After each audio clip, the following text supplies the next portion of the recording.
Hello, Americans. I'm Paul Harvey. You know what the news is. In a minute, you're going to hear the rest of the story. Now, the rest of the story. The scientist could barely believe his eyes. But then he checked his test results. Then he rechecked them and checked them again. And there could be no question now that which he had stumbled across quite by accident could and surely would revolutionize the beef and poultry industries. He had been humanely electrocuting chickens and turkeys in his laboratory, killing them outright with electrical charges for various experimental purposes, when suddenly he noticed that the meat was more tender. He repeated the experiment under numerous conditions, but always with the same result. The meat in a carcass killed by electrocution was more tender than that of livestock slaughtered any other way. Just wait till the meat producers learned about this process, the scientist thought. Everybody would be eager to employ it, and he was right. Yet not even he had fully appreciated the rest of the story.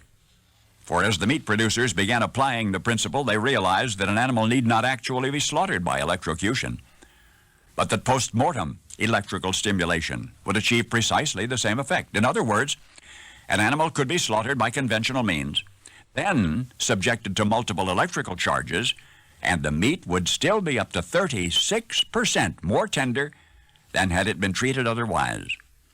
Among the many advantages of the new procedure, it virtually eliminates the need for raising steers.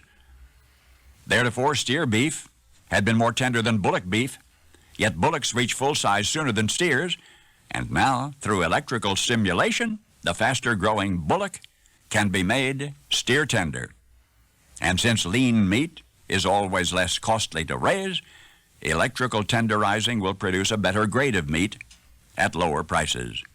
And also, any kind of meat which has been electrically stimulated, any kind, beef or lamb or poultry, is lower in acid and therefore more healthful.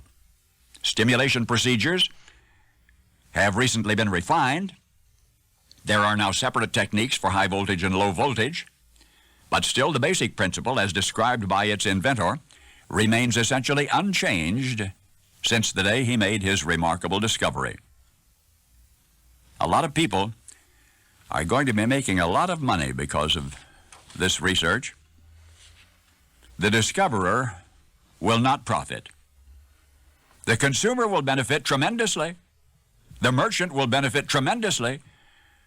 But the discoverer will not profit.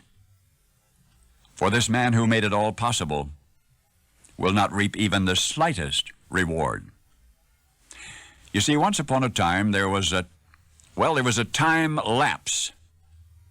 A time lapse between the discovery and its acceptance by the beef and poultry industries. That time lapse was a period of 250 years. For you see, the scientist whose approved procedure is only now being commercially applied, the inventor who was tenderizing turkeys in his laboratory in the mid-18th century, was Benjamin Franklin. And now you know the rest of the story.